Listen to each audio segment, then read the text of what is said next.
Good morning. Good morning. Good morning. Come on in. It is time for our morning moment of wellness. Come on in. Good morning. Good morning. Good morning. Just as I know the system does to calibrate, give it a second.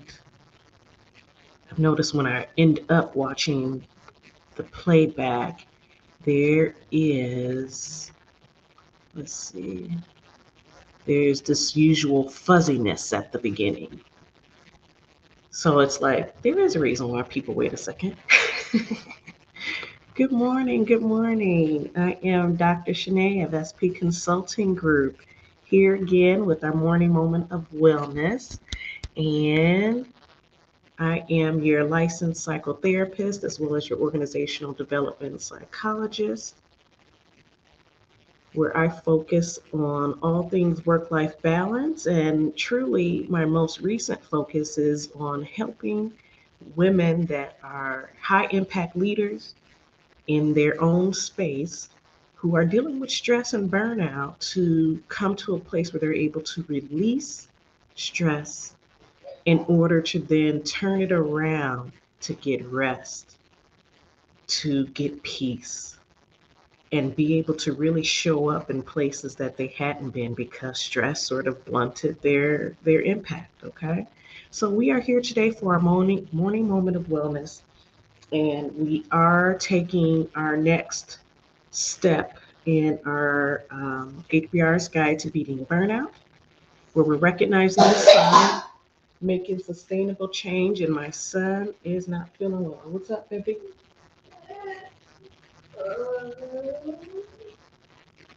But I just gave you medicine. So I just gave him medicine.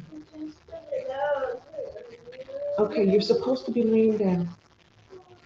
Go lay down. Y'all bear with me. We may end up having a second of pause. So hold on 1 second.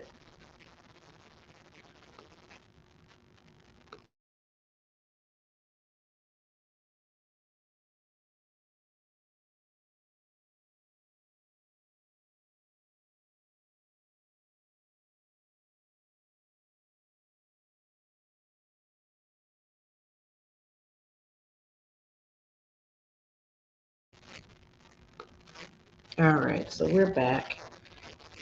My son was having a moment. I had just given him some medicine. His allergies are flaring up really bad, so he just keeps having this cough. So I had to give him his inhaler on top of the like Mucinex, and then what else did I give him? The Mucinex, and I just went ahead and gave him his morning, um, you know, multivitamin that has like a probiotic in it. We've been outside and around plants, but we are talking today. Let me just move forward and forge ahead so that I can get off and tend to him. But we are looking at collaborating without burnout. And I wanted to ask this question. And before I do that, I want you all to make a point to check in with me. Say good morning, say hi, tell me where you're joining from, tell me who you are so that I can know who I'm talking to and be able to support you along the way. And also feel free to share this live with any of your friend groups if you find that this information today for this morning moment of wellness is going to be of help. This is the topic of collaborating without burnout. And before we start, I wanted to ask you, um, have you ever been in a situation where you're so busy trying to stay afloat and you are like, let me do a collaboration, let me jump on this, and maybe I need to collab with somebody, or maybe I need this promotion and things will get better. Like maybe you're in that space, but then you end up finding out that you're still stressed, you're still overloaded, and maybe it's gotten worse. Has that been the case for you? Like it's gotten worse from collaborating? Maybe there was more pressure in your collaboration because of all the additional work and the bandwidth you had to have for it, but then you decided to then do more. You decided to let me just go ahead and forge ahead in and get this done. Has that been your situation? Because one thing that's for sure is if you are burned out, collaborations can actually work against you if you're not careful. Okay, so let's dig into it a little bit. Let's dig in. Collaborating without burnout. And it can even be this barrage of emails. It can be this barrage of, a back and forth. What is it for you? I just want there to be an understanding of how the smaller pieces can be, as they say, like a slow burn, or it can be like this automatic collaboration, a merger. You and your company are really like, let us go in and do a conference, for instance. A lot of people are doing conferences to both feed that need to connect again with people, to have in-person events again. That is still something that people are, playing a little bit of hopscotch on as far as the pandemic is concerned. But this particular chapter in HBR's Guide to Beating Burnout um, is Collaborating Without Burnout, and it is written by Rob Cross, Scott Taylor, and Deb Zahner. And I'm going to see if there's a quick little bio in here. Yeah, it's not too long. I can read it really quick. Rob Cross is the Edward A. Madden Professor of Global Leadership at Babson College and a co-author of The Hidden Power of Social Networks. And let's see, Scott Taylor is an associate professor of organizational behavior at Babson College, and Deb Zahner has 15 years of experience educating um, and experience 5 years of experience conducting research, developing network based assets, and leading organizational network projects, most recently with Connected Commons. Okay, so they wrote this chapter, and my point of reference is them. Okay, so again, for those that are just new joining, again, let me know where you are joining from.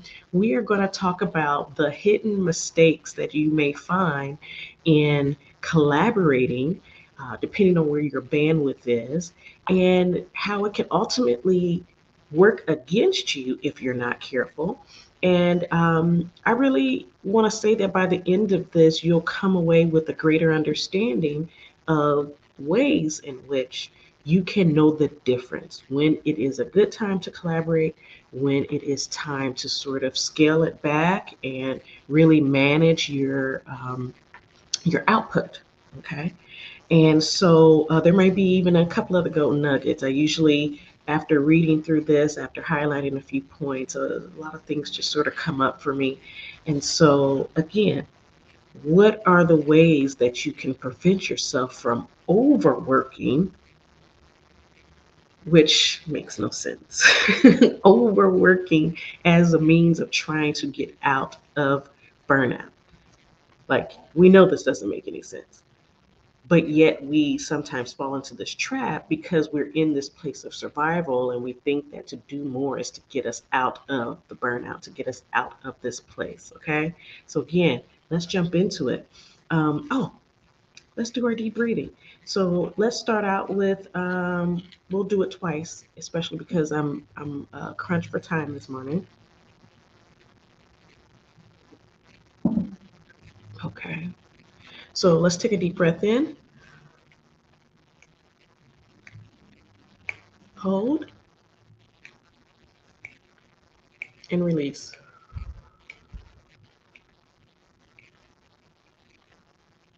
Let's do it one more time. Deep breath in,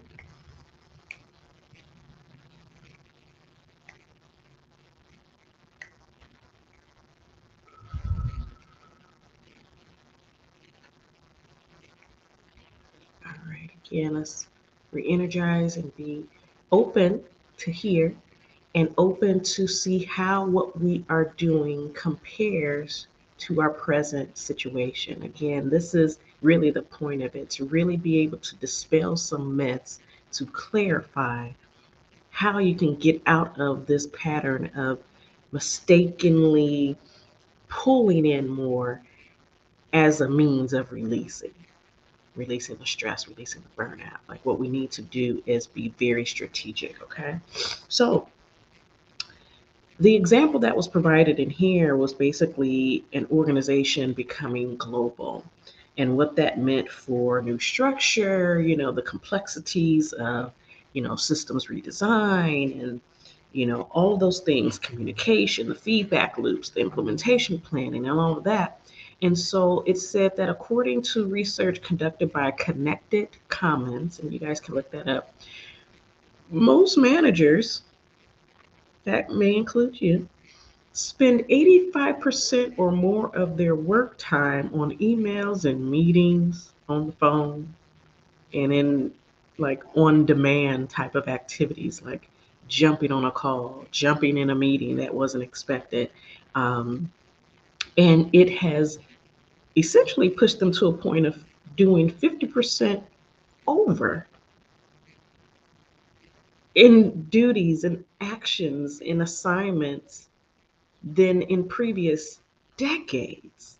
Like, there's been a whole shift in overworking. I mean, I've talked before about how, it's good to take breaks because even when you're in a meeting that is a ridiculously long meeting, 2 hour long meetings, they really shouldn't exist. There's rapid fire brainstorming sessions, there's things like that, but even then it's rapid fire and it's for a certain period of time and it isn't every week, it isn't every day.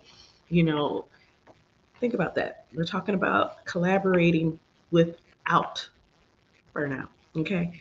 Um, and so the understanding is that yes, companies benefit from, really being able to collab a little bit more, especially when it pertains to their stakeholders and customer base. But this is all coming with less time for the individual to work. It's less time for you to have like revenue generating things to do. Like, let's think about that again. We're dispelling some myths here because a lot of times when we think of collaborating, we're, in this space of, you know, oh, this means I'll get before more audiences, especially if you're an entrepreneur, solopreneur, I get before more audiences, and that's fine. But again, we're talking about the strategy. So in 2006, HBR actually co-authored an article about collaborative overload. Have you ever heard of that term, collaborative overload? And over the past years, additional research, quantitative, qualitative data that ended up letting us know that in a study they interviewed like 200 um, like high performing leaders, and 100 were men, 100 were women, and they learned a great deal about overload and how it happened. And they found that always on, and we've been talking about this always on culture, um, encroaching technology. Like, think about all the things that you have to enhance, like Slack, you know, Teams, where it's always a conversation going, always a collaboration. But then at what point do you realize that it's causing a deficit in your productivity because you are always on? You're always available. You have an open door policy on steroids.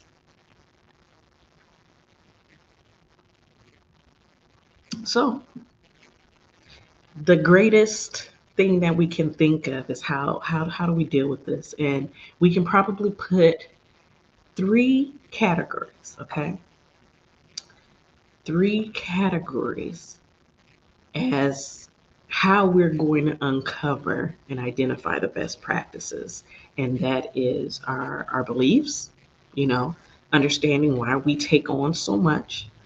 Um, I'd even like to say some underlining beliefs. You may just say, oh, because it's helpful. And it's like, well, is it not helpful for you to focus and zone into your work? What are those underlining beliefs in regards to you always being on and available and easily distracted? You know, what about your schedule? How are you handling your time management? How are you handling your productivity planning? Chunking time. How are you doing that to optimize your results? So, and I want to say this. It also does um, vary by your role. Okay, it varies by your role, and it also varies by your network. So let's chunk those two as one. So we have our beliefs, and then we're going to chunk your role, your schedule, and your actual network. As far as eliminating unnecessary collaboration to make time for work that is more aligned with your essential duties, that's more aligned with your professional aspirations, your personal values. Let's chunk that up.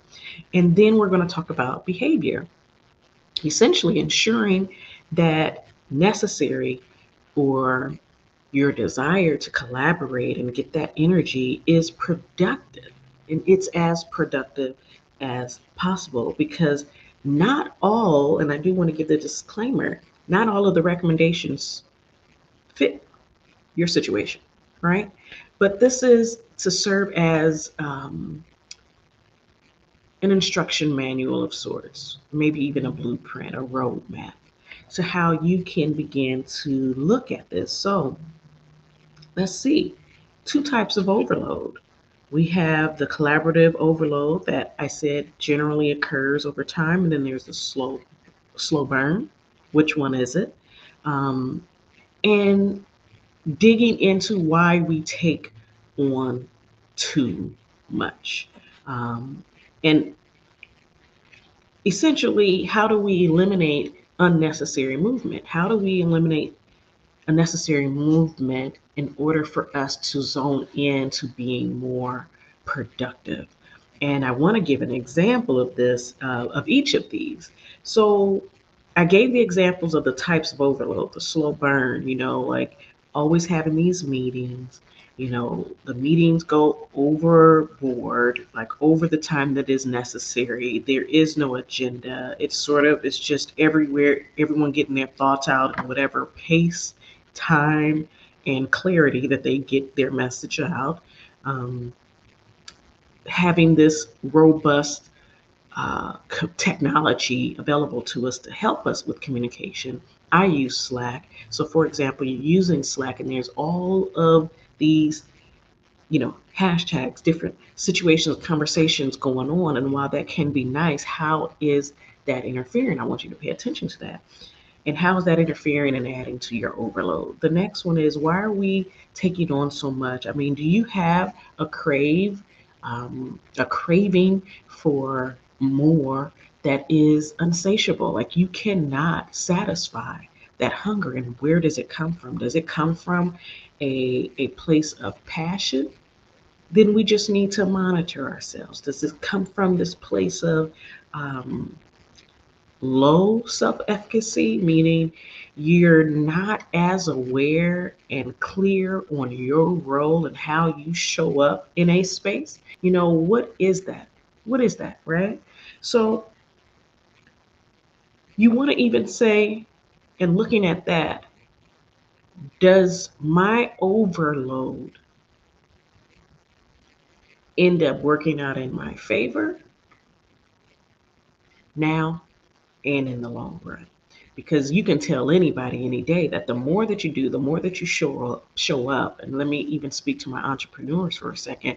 Entrepreneurs, solopreneurs, if you show up all the time, you get more visibility. You get more people to notice you, and you know how that plays into the matrix of all things, generating leads and being able to make your business profitable, right?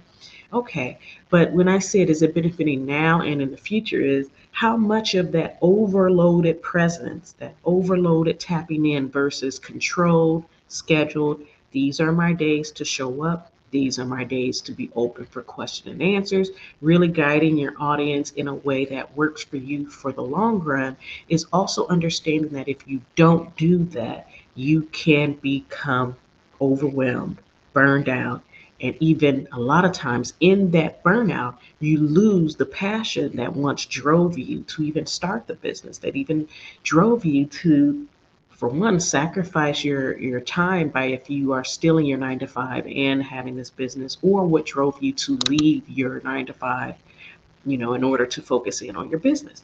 Either way, understand why are you taking on so much? Keep digging and even ask yourself, is this helping me both now and in the future?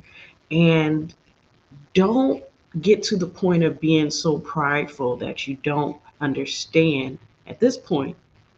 If you haven't listened to any of my other lives in regards to beating burnout, stress management, that you believe that you are exempt from your biology, your chemistry, your medical conditions and status, your medical health not being bothered by overload and always being on. That is a given, that is an absolute. It's going to happen, period. However, it happens in you. You have to monitor, take breaks, regardless, okay? And is the situation possibly that you are uncomfortable staying still, sitting still? Maybe you have built up a routine that breeds anxiety, okay? Eliminate unnecessary. Even I learned in Lean Six Sigma that excess waste is horrible. So eliminate anything that isn't necessary. Start reviewing your calendar, start looking at your email communications. What are you doing? Are you responding in the same way? How can you put in an auto response, that gives you some space and time? I know that on my emails, and if anybody emails me, I have this thing where it says I will be with you within 48 hours because I mean, even as we started this live, my son's allergies is getting him to cough and cough and cough. And so it's like I have to stop and take care of that. And that might be a reason why I couldn't get to your email right away. They're doing summer camp now, like the teachers of the camp could have easily called, if it's in the afternoon and said, hey, you got to come pick them up. I'm not going to stress myself out. And that's important that you understand the areas that you can easily eliminate to remove this overloaded feeling. Okay. And so keep it productive. We're at the point where we're able to understand that if we are strategic in our time management, when we are taking the time to review how we're handling our emails, review how we're handling each task in the day, are we taking more time than usual? And if you are burned out or in that already state of overwhelm and overload, very close to the edge of burnout, that is something that might be irregular for you right now. And that is one of the symptoms of burnout. Is it taking longer for you to complete tasks than you normally would? So take a look at that. Take a look at that so that you can get back into that pocket of productivity. Begin to shave off some of the extra time. You may even find yourself easily distracted. That's also a symptom of burnout. And so you want to be able to say, in this time, even I'm going to set my alarm. Make yourself very militant and very, very, very structured and say, I need to evaluate where I'm losing time. Maybe I'm zoning out. Maybe I'm having a moment of overwhelm. So I end up stuck and I end up stepping away and I do this and I do that. And I realize that I have all of these unfinished tasks. Keep it productive. Clean it up. Like I said, if you need autoresponders on that email to help you feel more comfortable, not having to rush to respond, not having to rush to raise your hand and collaborate on something. If you don't have the bandwidth, you want to honor that. Show yourself some compassion, which we talked about yesterday. Show yourself self-compassion first and be able to understand how you can step back and breathe just a little bit more. Okay. And so this last one, just as another example, is when you are having one-on-one interactions, and that is inevitable, regardless. Solopreneur, entrepreneur, business manager, business executive, you're going to have one-on-ones. But you want to consider, and this is something that I thought was pretty good of a recommendation that's in here, and I'm going to read it verbatim for you. It says, for one-on-one interactions, always consider whether you are consuming your counterpart's time efficiently Ask yourself, am I clear on what I want to accomplish from a meeting or a conversation? And invite others to equally be disciplined by asking early on. And this is the example. So that I use your time well. Okay. I'm gonna honor your time, even though essentially you're also honoring yours. So I can, really make sure we're handling time well. Would you quickly let me know what you hope to accomplish together? And use whatever words you use, but essentially it's saying, hey, I have about, you know, 30 minutes. I'm wondering if you have 30 minutes, or how much time were you expecting to spend on this? I just wanted you to know this, and in that conversation, it's really clear and people appreciate that. And guess what? You're also teaching them how to honor your time. Because I had previously a problem with just going on and going on and going on. And that would be like in a meeting when I'm collaborating. And ultimately, I began to discipline myself. And then once I began to then help other people discipline their time, then I would end up hearing, hey, let me just get 15 minutes of your time. Perfect. Because in 15 minutes, I have something else that I needed to do. So I do have a hard stop. That's where people started to purposely say that, you know, I gotta have a hard stop, you know, and that's fine. Set the parameters and make it very clear. And it may be best for you, especially if you're someone that is a orator. And I say that in a nice way to say it's a skill to be able to, speak and give depth to what it is that you're saying. But if you need to be concise, maybe you need to write down on a little sticky note what it is that you're talking about. And this is for one-on-one in person or one-on-one over a call, even emails. Don't spend so much time. And guess what? How about using technology? Like we said, you can find a middle ground. How about using technology to do a voice to text for your emails? In traffic much? Like if I have to send an email and it's time sensitive, I make a point to then use voice to text for my emails, and I'll sit there, stop and go traffic, and just, have my thing up, and I just go ahead and say what it is that I need to say, even if it's, hey, and I even have what is it, like a footer on my emails if it's from my cell phone that says, please excuse any typos. This message is being delivered from a mobile device. Let's make use of it, but make it make sense. Let's not overwork, and let's be productive, and let's box it in, because that is how you end up gaining more time in your day. This is how you can still collaborate without then becoming overloaded, because you set some expectations, not just for yourself, but for others. If you know you can't sit in a 2 hour long meeting, let it be known. Hey, just want you guys to know, I know this meeting ends at this time, but I do have to have a time stop at this time. I do have some points that I wanted to take on, but I also want you guys to know that if there's anything that I need to know in particular, please let me know now, or feel free to send me a bulleted email. That's you setting the stage that I'm not going to be before you long. Okay, so just think of those things again. This was our HBR's guide to beating burnout review of collaborating without burnout. And again, we are looking at our beliefs, understanding your underlying beliefs that's fueling you to overwork, and then looking at your role, looking at your colleagues, like who you have to collaborate with, and looking at your behaviors. So it's a 3 layer analysis of yourself, to think about what you're thinking about, look at what you're doing, maybe even log it at first. Log your time. There's a productivity planner.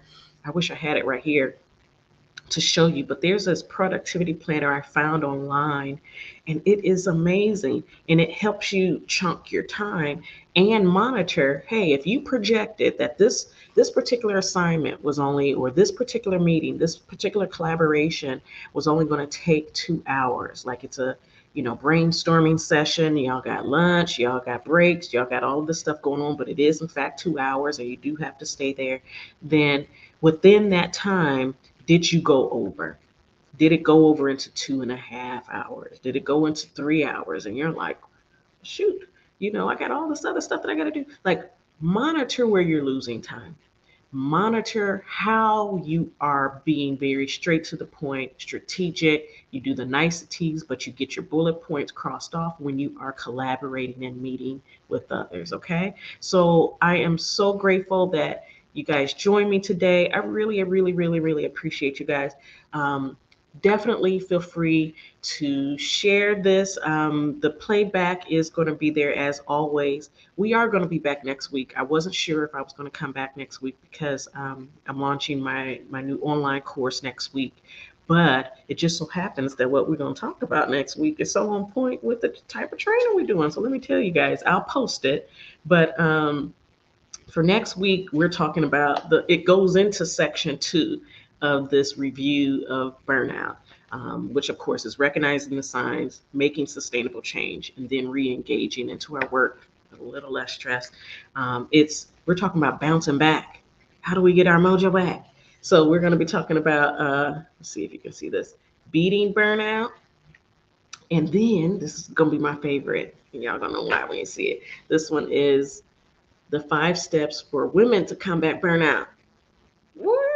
So we are going to be back. I wasn't sure. I gave the warning yesterday. I'm not sure if I'm going to be in next week, if we're going to skip a week. But let's go ahead and dig into it. So Wednesday and Thursday, we're going to cover those. Wednesday, we'll do the one of the beating burnout. Assuming that from all of my previous lives, you figured that I might be a little burned out or I might be on that edge going in. We're going to be talking about that. And Thursday, we'll do the 5 steps for women to come back. So I usually look at this. And again, I hope you guys understand how to get unstuck, because the mistake is that in that place of burnout, you can easily get stuck by the very nature of it because you're in survival mode. But I want you to be able to glean from this the golden nuggets, the steps to evaluating and then acting on the change, making those adjustments. And by doing that, you end up showing up the best version of yourself. I wouldn't even be here right now doing these lives if I hadn't come to that realization of how much stress, burnout, trauma, and everything else impacted my ability to be the me I'm supposed to be. Being able to come on here and help you guys and support you guys. And I love it. It's great here. So get into a place where you realize how much you mean to the world, you mean to your workspace, you mean to your customers, to your stakeholders, to those that are watching you that you don't even know are watching you. Okay. And it comes from this place of stepping out of the dust, stress and overload and burnout. And I want to, of course, give a little scripture before we go. Um, this is Proverbs, back into my favorite book.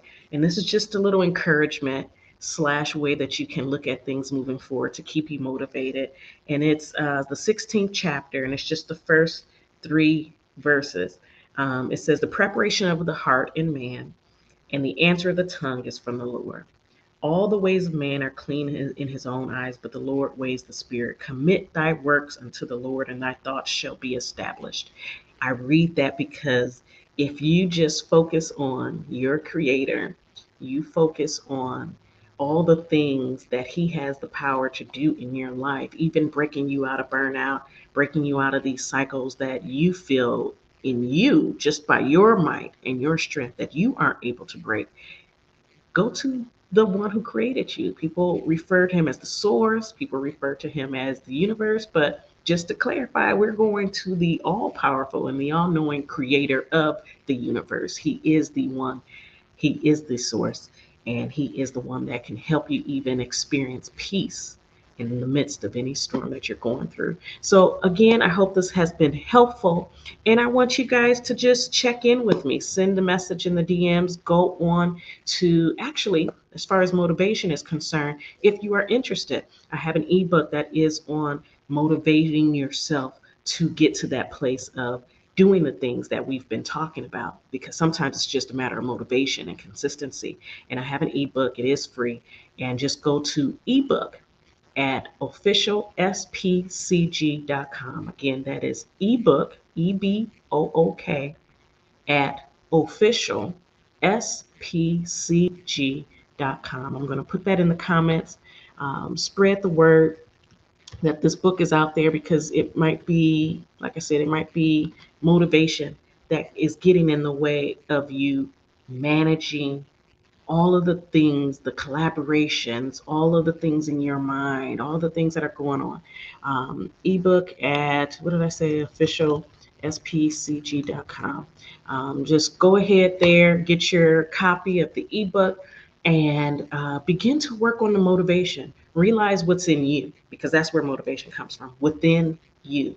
Motivation, a lot of times, is what is preventing people from taking these steps to then managing and releasing stress and overload. So I hope this has been helpful. Again, you guys have an amazing day. I love y'all. And I will see you next week. Okay? All right. You guys take care. Thank you so much. And you guys be blessed. All right? All right. Bye bye.